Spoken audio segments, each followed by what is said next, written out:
Everyday Business Solutions, the podcast that offers you the right perspective on achieving success. We interview business professionals from all over to bring our listeners the right solutions to all their questions. Season 1 is about change management and enabling you to both face and create change in all aspects of your company. We're talking management, sales, service, HR, and more. Let's jump straight into the episode. Hello, everyone, and welcome to Everyday Business Solutions. My name is Haley Morris. I'm your podcast coordinator and host. Today we have with us Janet Mesh. Janet is the CEO of Aimtal, and she's going to tell us a bit more about marketing and agile marketing specifically. So Janet, why don't you go ahead and tell us more about yourself. Yeah, hi, thanks, Haley. Happy to be here on the show today. As you mentioned, I'm Janet. I'm the CEO and co-founder of Aimtal. So we're a remote-first digital and content marketing agency.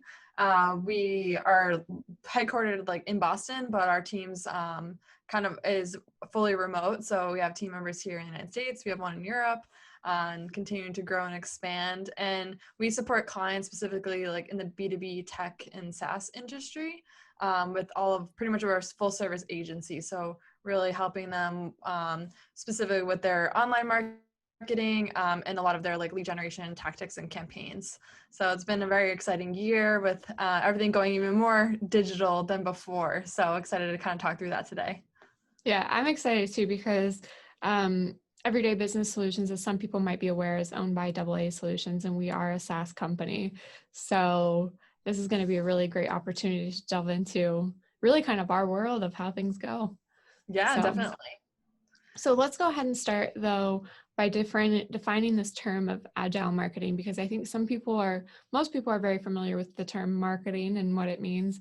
But what is agile marketing? So agile marketing, and I'm not going to tell myself as anything of an expert. The agile community is definitely pretty strong and has very specific ways they do things. But it's been really cool because this year specifically, I've really seen a massive shift towards marketing teams or marketing agencies and departments shifting to agile methodology. And what it is a project management framework. It's kind of like a principle of how to do work. And I kind of I always think of it as a methodology and a mindset.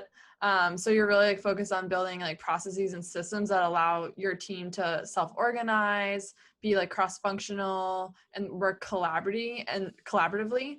And you have everyone really focus on the outcome. And with that flexibility, it allows a team to the basis of being agile is to be adaptable. So, you're really everything's optimized so that the team can work efficiently without sacrificing quality is kind of the root definition of it. So typically with marketing, you would plan out, your entire marketing plan for the year. Okay, we're going to do this month and this quarter, and this is where we're going to focus. But it makes things very rigid if you have this massive plan and you're tying your budget really specifically to that grandiose plan. And things happened in 2020, Couple things. End of Q3, end of Q1, I should say. In March comes around and it just throws all your plans completely out the window. So that this kind of with agile, which is a great thing to kind of even start considering to bring into your processes and how you're thinking about marketing and structuring your plans and your strategies, is that you're not going to be completely disrupted if something bigger than your company or yourself changes everything for your industry or for your product. It always doesn't always have to be a negative thing too. A lot of even SaaS brands, actually this has been a huge opportunity for them for growth. So it's how actually now when you have this opportunity for exponential growth, how are you able to scale quickly without kind of destroying maybe internal processes of the team or a range of things. We can go in all different directions.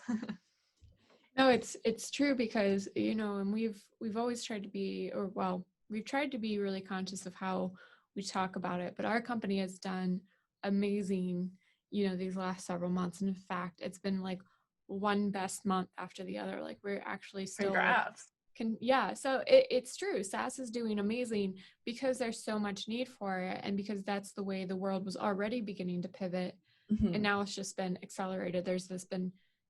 2020 was a catalyst that was introduced to some of these changes that were already occurring. And the rise of SaaS has been happening for a while. I mean, many people are probably familiar with a CRM or HRS or things like that do these different services.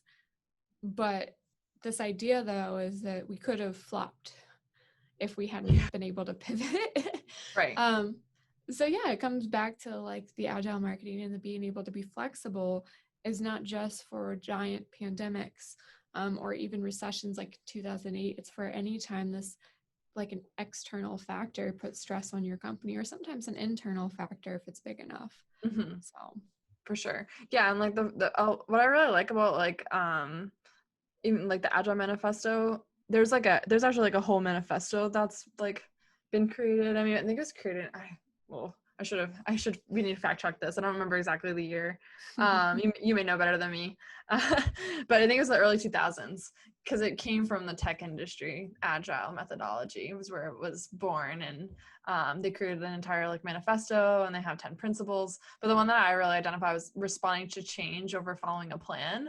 I think even any marketer listening to this, or even any business owner, you definitely love to follow a plan. It's a really, like having things are very organized and being able to like forecast. Yeah. Like I thrive in that. But what I've learned is the more adaptable you can be, and I really like that, like respond to change or following a plan. You should have the plan definitely as like this, like kind of like your guardrails, but knowing that you're going to have to change things and tweak it, and, just being flexible within it, almost just using it as like a blueprint instead of like, this is what needs to happen.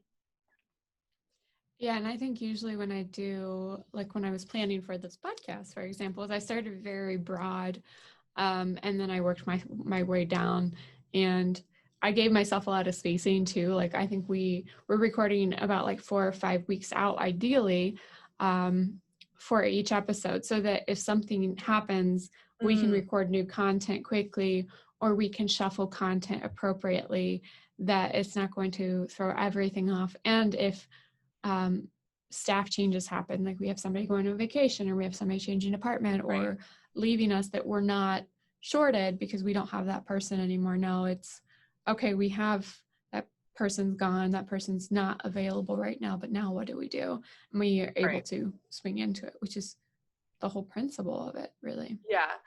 And like it's very focused on like constant improvement, which I really like as well, because in order to like improve, you have to do reflection, so they tie in to each other. So how we structure it at I can speak a little specifically. So like at Aimtal specifically, with my team, like I don't know if we're like truly like doing agile exactly. Like, I mean, you could do like your scrums and like daily stand-ups. We found that we didn't necessarily need like very like those very key pieces, but we really like taking the mindset and the methodology of like constant improvement and really analyzing like, and it's really important to marketing because you need to understand like what's working well for the brands you're working with or for your business, and like what's not, and doing that reflection, and then trying to like iterate and innovate like almost week over week. And of course, like giving things enough time to like test, but really being flexible in how you're moving forward and what you can change. So we do it like on a weekly basis, where my team specifically, with like all of our client projects, on Mondays we meet and we go over kind of just like what's in the pipeline for like projects and tasks for clients. But like even on our Monday meetings, we do like a reflection and like an analysis of what worked well and what didn't work well the week before for clients, and like areas that we can see for like improving some of their marketing strategy. Like maybe some of their social media channels need a little bit of a bump, or we need to do something a little bit different with a lead generation campaign to drive in some more leads for them that week. So we like have those conversations, come up with some, maybe something new or things that have worked before that we'll like reapply. And then we do it again on Fridays, where we have like a team call, and we're all remote. So like these meetings are really important because it is at like FaceTime, and I like to think of it as like a bookend in the week, Monday to Friday. And so on Fridays we do like a wrap-up call, and that is even more focused on like discussing what worked well and what didn't. And we have like a kind of like a celebrating your wins section of our meeting, where like the team gives each other kudos or recognizes good things that happen.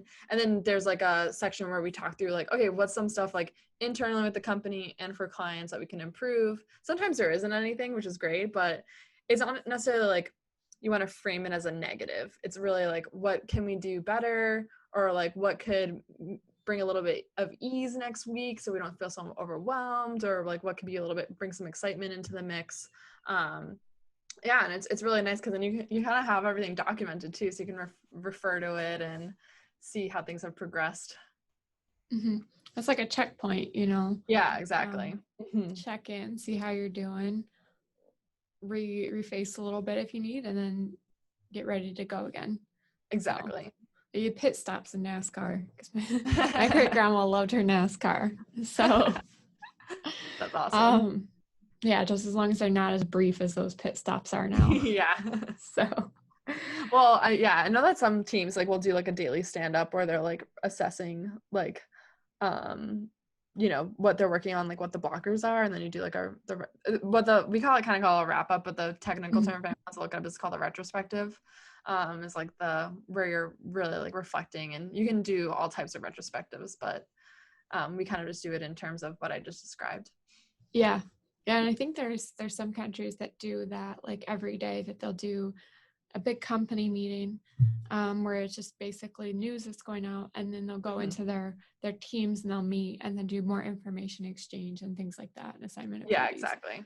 So the face-to-face interaction is so huge. I'll sometimes just message my coworker and be like, I need help, but can we do it on Teams so that I can see your face? And they'll be like, yeah, sure. Yeah, that's what's really nice with this year too, is all the you know, video program, like, you know, Zoom, Teams, all, you know, Slack. Like we use the tools are really important actually, what you're using in marketing and just in running a business or a team is like really we use Trello for all of our project management. It's kind of like the backbone of everything that we use, and we actually started using another Atlassian tool called Confluence. It's like started using as like our wiki, like our kind of like, I call it like the Aimtal brain. So like a lot of our like processes are documented. That's like what we're building out now. So you're pretty much like democratizing information, so everyone has like a level playing field, and it's not like some tribal knowledge that you learn something. Like it's very clear of how you know, work and how we like do marketing, or how we like work with clients, and our expectations and standards for quality, and even just like how the team is expected to work together, especially remotely. And it's nice when you can just but it's also really nice when you can just jump on a Zoom with someone or video call and just chat things out as well, instead of just always like DMing someone.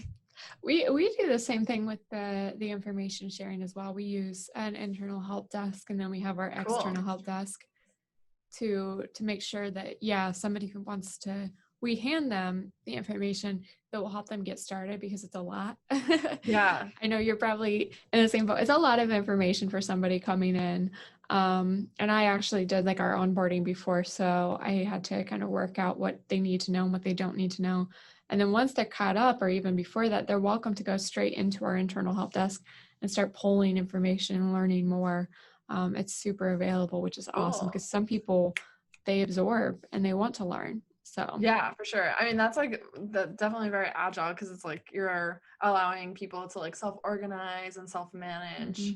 And then, you know, asking, you know, makes a really like efficient, what I've seen, it makes a very like efficient team and structure, because someone's not dependent on someone to like respond to their message to give them information. They can serve themselves. Helps on the phones with customers too.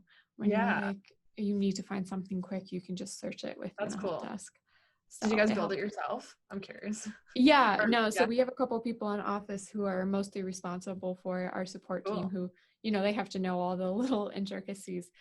They just really kind of are building out the content, and then as they see need, they'll shift it and add new. So it's always growing and changing. It's a living beast. It's never just one way. So right, that's awesome. Yeah. And we just use something basic like SharePoint. Mm-hmm. Everybody has access to it already through their email, and it's super easy to set up articles and Right. embed videos and do things like that. So, yeah. Excellent. Yeah, we have a Yeah. client that does that stuff too. They work a lot in SharePoint. They're Hmm. my partner. I never knew you could do all that stuff with Yeah, Microsoft it's like until I came super here. complex actually. Like Yeah. Microsoft Flow is like a beast. It's really interesting. Yeah, right. And then like people don't even understand everything that Excel can do. Every time somebody's like, "Oh, you did you know you could do this?" I'm like, "No, I had no idea." So, yeah. Um, but kind of coming back more to the agile marketing side and the marketing of it. We mentioned mindset a couple times, or you mentioned mindset a couple times. Hmm. Um, so do you want to dive more into what mindset means for you and how, if you're bringing somebody on, you're working with somebody, how you kind of train and teach that to somebody? Yeah, so it's really, you know, around kind of back to, it specifically like marketing to marketers is like we do love to plan and like know what's ahead, and a lot of people, it's nice to present to clients as well, like this is the expected plan, and but a lot of the times when I'm like presenting strategy or things, I just kind of leave with the caveat of like this is like what we're planning for, but like we're gonna keep like some like budget or like timelines like open or a little bit flexible, just depending on what could happen. Like it's almost just like building more of like a framework. And then, as you're kind of getting closer to like a month or the week, you get a little bit more granular of what you're going to be pushing out. So it really comes down to like that mindset of like I said before, like responding to the change and being flexible, instead of just being like cut and dry, like, no, this has to happen no matter what happens. Because, there's just things that, and we can talk specifically around like COVID, because I have several things that happen where, and honestly, like it's a matter of some things will go out. So I think talking a little bit specifically first with like social media. So we create like content calendars and we like kind of map out like what we're going to be like posting about for clients.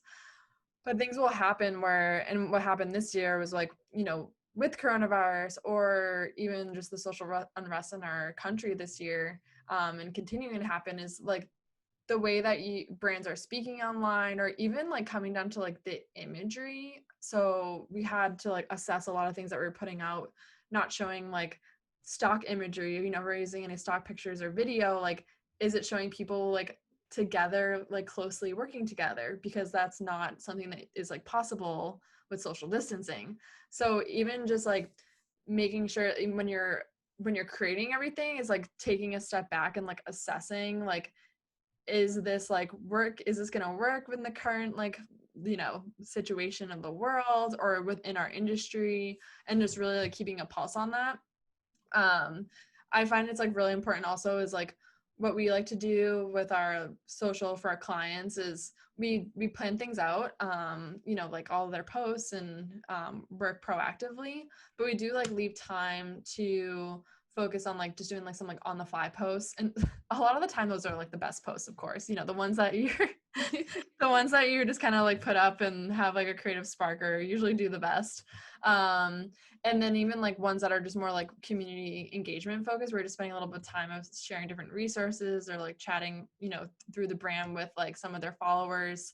That that is like really important to the strategy as well, where you're not planning everything, but you have a plan to like jump on for a couple hours per week to do like some some flexible work on social to really like engage and connect with people. Yeah, I know. I can imagine if you had taken a post about, flying somewhere and going on a vacation, and enjoying a certain product, or, some of the mobility type things might be able to, oh, sitting down in a cafe, and you put out that post, right when people get quarantined, and it's Exactly. no cafe is open, and you wouldn't want to go to a cafe if it was open, because, you know, it would be kind of detrimental, because then it looks like you're insensitive, Right. um and then on the flip side, if you're not flexible enough and you just decide to scrap that content, then you have a gaping hole of opportunity that you could have filled. And it's like our CEO says, if you're not getting better, you're not constantly improving, like you mentioned before, then you're getting worse and you're falling behind. Totally. So yeah, I agree with him. Yeah. It's not to say that like you shouldn't have I'm not saying like you shouldn't have a plan. You definitely should. You need to like understand your industry, and like not even just the industry is like really, I mean, our big focus is we take like an empathetic approach to what we do. So we're always like thinking of like the person that we're like marketing and like speaking with and like trying to connect with on behalf of our clients, and like through the content we're creating on for social or through webinars or blog posts, downloadable guides, whatever it is. It's always about like that person, not necessarily about like the company, because when you're in the mindset and you're putting yourself in the shoes of that person, it just makes it a little bit easier to like understand like their worldview and like what they're going to respond to and like what they truly need as a solution, and how the content can work to solve that for them. Well, yeah, especially right now when there's so many concerns and so much worry in the air that it's coming back to them. So if they feel appreciated and acknowledged and that they're being taken care of, they trust that. Well, it's interesting. Yeah, exactly. Yeah. Yeah, you said exactly what I was thinking was when it comes down to the trust really is, operating from in specifically like content, and even if it, and using like digital channels to like share your information from your company is, content helps build trust, and that trust compounds over time. So if you're really focused in those areas of trying to like be consultative and build trust, and people are, I mean, just even, everyone I think that I talk to is just like looking for that trust and trying to like, find something or someone that they can like believe in and like associate with, that they like, feel comfortable with. So, brands have a lot of opportunity to kind of fill that gap, which is pretty exciting. Yeah. And because I love coding the people from my office, because the pretty smart people in there. But our sales manager kind of said something along those lines, like he's from a sales side. So he said, what you're not selling when you make contact with somebody, you're not selling when you initially connect with them. It's not your product. It's not your business. It's not anything. You're selling yourself in that relationship. They like to connect on the individual level first. So it feels personal and it feels like it's going directly to them. You're going to actually start to build up that trust versus just, here's my product. It's shiny and new, whether it's, SaaS or a retail-based product. Yeah. It's the same thing. Or you're just like operating with like that. I always like say like, it's, if you think of it like, okay, definitely like your product or your service can like solve something of someone's life, and you can really like help change the way they work or do things, but that's only like one piece of their world. So it's like, how does that fit into like maybe like an hour of their day? And I think it kind of keeps people a little bit humble, and it's a good thing to kind of like level set and realize like, okay, this is like our world, but it may not be like the world of our customers, but how can we at least like improve like one little aspect of it? And two, we think of like people will sacrifice a lot to be happy. I mean, rom-com movies are a great example, just because you always see like, like this princess or whatever runs off for like this guy with no money, or there's always something where people are giving up for these things that they feel gives them emotional value. So it comes back to, you may have a great product that enhances part of their life. It could even enhance their entire workday. But if you can't make them happy in the process, they're probably not going to buy into it. So. Right. For sure. Exactly. Yeah, it's definitely, I agree. Like it comes down to like those relationships and like the consistency of it, like it just because someone became like a customer, or they're like in your community, like learning from you. It doesn't mean that it's just like one time you're connected and then it's, move on to the next one. It's really like that quality over the quantities. What I'm seeing like a shift toward, which is really nice, is that like, there's not like all this like greed of having to need everything and more and more and more. It's like getting, I would say like the niches are in the riches, and being a little bit more focused and like who you're targeting and connecting with, and truly creating like those relationships and like that connection. That's more of what it's about, instead of just like trying to get all these like eyeballs on your content or like impressions and like kind of those vanity metrics. It's really like who's actually like committing to engaging with your like company and your content and like is asking for more, giving feedback and like wanting to like help through the process. No, it's true, because you think of like our company is very good in that we early on established our customer service team is the majority of our company, and we have a couple different areas of that depending on what their focus is. So making sure that you're actually probably taking better care of your customers than potential customers, because hey, they've already committed to you, they're putting their time and effort and money into you, and actually reciprocating that is a huge thing, and it's more affordable for you in the long run, so it makes more sense. And I think we're starting to see more companies branch towards that. So where marketing is also not just externally focused, it's internally focused too. Like you're actually marketing to your current customer. Oh, for Yeah. And it's not always just, I'm trying to sell you a different feature or whatever. It's just sure. trying to connect and Definitely. continue to build that relationship. Absolutely. There's like definitely, we focus more on the external, but there's like a whole other element of like, and it's actually fun. We've been starting to help some of our clients with more of like that, like the customer lifecycle marketing. It's like, okay, after they become a user or customer, like what kind of content are you giving them? What information, like how are you bringing them like back or keeping them engaged? It's really fun actually. Yeah, it's really cool too, because they're already an audience.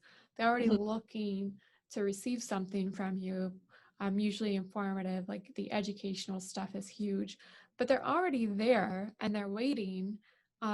So I know like the big thing like with the marketing is your exposure is huge. So how many views are you getting? How many likes versus the amount of followers and views did you get? Like what percentage of it actually like the content that you're putting out? And if you're not marketing to the people who liked it in the first place, Yeah, exactly. it's kind of a funny thing. So Right. like You we want do to, new. Mm-hmm. right. You don't want to like just constantly trying to, I mean, yeah, you want to give the attention to the people and like the audience who's already shown up and stayed around instead of just, and really nurturing that before moving on to the next stuff Yeah. or the next people. Mm-hmm. You can do that with subscription, like ours is subscription based, or you could do that with things that are retail. So if you're selling, like each time you sell to them, it's like a one object that they keep. A returning customer is huge. That I know I have huge brand loyalty for a couple because I know them inside and out, and they sent me a thank you message when I bought from them. So, Right. little things like that go a long way. But it's also the huge thing with, again, it's only effective if you're able to keep up with the current situation. So, Yeah, for sure. Yeah, and like flexible, and it's like nice, like kind of comes back to like, something maybe like working well, but there's like little tweaks you can make, or maybe it's not really working well. So like taking those like opportunities to like reflect and like analyzing, like doing like a retrospective or like what worked well, what didn't. It's also, I found like we've started doing it more with like our projects where we do analyze like after a campaign or something like that of like what worked well, what didn't, and like things that we could do in the future. And it's great because like 6 months from now, you may not remember those like very minor details. So it's really helpful to like have that documented to refer, a lot of that you'll apply, but there's little things that you're like, oh yeah, when we did that last year, like what was the process, or like what was the decision from that? Because you're things move too fast and you're dealing with so many things at once that sometimes you can miss those little details. So it's nice to have a record and be able to refer to it. Yeah. And then I think too, the thing with like social media is things can do very well. They can kind of just coast and quietly do well. They can like really tank, and like it could be like they just don't get any engagement, or literally like it stirs up too much attention in the bad side of things that Right. it's actually you just gave yourself negative publicity. For sure. And so like not only being able to not use content that does that, but be able to pivot and adjust when it does happen, so that you can say, no, that's misunderstood, or, oh, we misunderstood, and now we're going to fix it, which I think a lot of companies have had to do recently. A lot. Definitely a rule of thumb is like, please don't delete the post. Just like, Right. just be transparent. Like And oh, we made a mistake, this is happening. Like, you're gonna get so much, like, the worst thing is just be like, I don't want to deal with it, because people, like, there are records online, like, people screenshot stuff all the time, and you can easily find, I've seen this happen a couple times, and like on Twitter, so specifically, like, someone put out a thread, but then they're like, oh, I shouldn't have said that, and they'll delete it, but people have like captured it through like the thread readers or things like that, so it's still recorded. Mm-hmm. It's, yeah, definitely don't delete. Just And own up, and if you make a mistake, just realize it, and try to bridge back the gap if possible. mm-hmm. Personally, cancel culture has gotten very real this year, so Right. I think too, we respect people more who say own their mistakes and then actually improve upon them, not just are owning the same mistake over and over and over again. yeah, But like own it and then say, okay, what do we bet? Like they actually do something actionable with that information. And for then, sure. like you said, don't delete the post because then you're in the news again and Or it's delete. again bad publicity because you hid. And you probably didn't own it. You maybe put out half of an apology and pulled down the post, or you just pretended it didn't exist, which Exactly. is, it feels fake to people for one, but also it leaves a bad taste. Like what else are they hiding? Yeah. And sometimes, Oh, like, I think brands will get, like, you get negative feedback online, and like or like negative comments on social or messages, and sometimes, like, yeah, you definitely need to respond and like escalate it, or try to de-escalate it, really. But sometimes, like, depending on how large the brand, we work with like a SaaS brand, and like they have millions of users, so it's like you just can't respond to everyone, unless it's like, it's one of those things where you're like, okay, aggregating, if everyone has the same problem, then it's like a bigger issue. But mm-hmm. sometimes, like, it's cool because then, like, if you coming back to that community, like, you can rely on them as well to like help you respond, or they can kind of like figure things out. Not everything warrants a response from the brand all the time, and it can be like better not to, and just kind of, just like watching and listening, really. Like, think that a lot of the thing is we want to respond to like try to like, fix everything, but sometimes it's good just to listen and observe, and then understand what to do next, instead of being super reactionary. Yeah. Well, and with COVID, we've had a huge social movement that's still ongoing. And there was a lot of brands that really like put out something. Mm, And I think I was most impressed by the ones that actually stepped back, that maybe left a note and said, we don't think we have something to input at this time. So just let you know, we are going to be quiet. And they stepped back and they were what they said they were, which was really cool. But also, like, we saw some other ones, like I think Disney is a great one that we could put out there because everybody's familiar with it. We've watched probably everything that's on there during quarantine. But what they did, I think at the beginning of some of their older movies, is put a note about, they didn't pull down that movie. They just put a note about it's not representative of their current beliefs and everything. This was right. just how the company was, which was Yeah. kind of cool because they didn't announce that they were doing that. They just did it and other people noticed. Right. And didn't have to make like some big publicity stunt around it, which is, I respect. You're Yeah. not really becoming like a full bandwagon. We call it like a bandwagon brand, that, Hmm. or kind of just jumping on the performative allyship and using it as like a tactic. And a lot of people realize like that's not the way that things should be done, and staying true to like your values and like what you do represent and what you're like able to do. You don't want to necessarily like promise things that like maybe your company's not capable of, so staying true to that's important. Yeah. So it's interesting because we've seen a diversity of responses to what's Mm-hmm. going on. And obviously there's some good and some bad, and some people that you still don't know what they were doing. But it's true because consumers, whether it's a business as a whole or it's an individual consumer, everybody's some degree of social media or somewhat aware of it. They know fake when they see fake. Oh And there's yeah. people are so um, like brilliant and well educated on that front that as soon as it happens, even if you're not quite aware, somebody will point it out and like it makes sense, and that information circles much more quickly than a brand can respond. Yeah, I mean, that comes down to like why, like, I love like using content to drive marketing strategy, because consumers are so educated and like they want to educate themselves before they're even like having a conversation with the salesperson or like taking, putting in any sort of inquiry.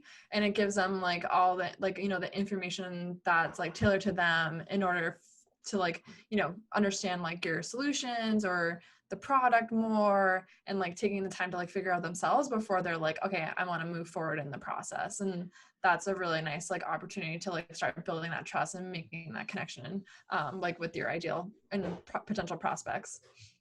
Yeah, I definitely agree. So I just peeked at the time, and I think we're kind of wrapping up towards a good episode length. So I think the last thing I would like to touch on is just like the tools and advice you can give somebody to kind of start moving towards an agile marketing system, to start making sure that they're flexible no matter what the change is, whether it's a huge pandemic or it's something on a smaller scale. Yeah, definitely. I would say like it's definitely like, since it's kind of like a mindset and like a methodology to adopt, like definitely do the research of like we touched on like so many aspects of it that you can learn a lot. So coming back to like start educating yourself on what it is first, and like if it makes sense for your team, because there's a lot of like resistance to change. I mean, that's pretty common, and it requires a lot of change and like being flexible. So like first you kind of have to like understand like, is your team that you're like your marketing team gonna be attuned to this? Are they interested? Retrospectives are a nice way to like kind of like analyze like first like what's working well with our processes or what we're doing and what's not, and like giving people like some ownership to like make some of those decisions and like help build this out is like really effective, instead of it just coming from like this place of like command, because a command and control like style doesn't really fit well, because it's dependent on teams to like self-organize and self-manage and like work towards outcomes. So really like communicating like really what it means for your team, and like kind of pulling it together in that regard, like having kind of like the system first and then building on it with like the tools. So I mentioned we use Trello for like our project management, and we even do it like for our meetings. There's a lot of other cool like meeting tools that you can be using. We just kind of use the one for now, to really document like, okay, what's everyone working on, like everyone having like visibility into like what's happening across client projects, and then having a place for those, writing down like what we can improve upon, what's working really well to continue. That's really important, especially like if you're a remote company or a remote team, like having that constant communication, those channels is really important to making sure that everything works well. And I think those are like some of the two things. And of course it's like the mindset and making sure that you're staying flexible and you're responding to change, but you are still making a plan and like understanding kind of like that, what that roadmap is, but just realizing like you may have to veer off course occasionally to adjust well and continue forward. Mm-hmm. You might have to instigate that change that causes that chain reaction too, because it goes back to stay relative, to stay relevant. You have to continuously improve, or you won't be there. Exactly. So no, that's a good point, and I think that's a good place to wrap up. We've gone over agile marketing as a whole, and then we've kind of narrowed it down, talked about, the intricacies of it. And obviously it's a little, I want to say more broad than it is specific, because it is based on this idea of the markets are constantly changing. Your customers and consumers and anybody that you interact with are constantly changing, and everybody's affected by these crazy situations that we're involved, especially 2020, the year of change. Yes, so, exactly. I think everyone should be comfortable with it at this point. Mm-hmm. You would hope. I actually took a change management class once, and I think if people just even do trainings with their team on how to embrace change and instigate change, and why it's important, it would do so much to improve companies. It's like you said, it's a mindset. Yeah. Our teams, we look for people who have that mindset. But sometimes you walk in and your team doesn't already have it if you're joining a company. So you might have to kickstart it, because people have all the skills necessary. They just haven't been in the right mindset yet.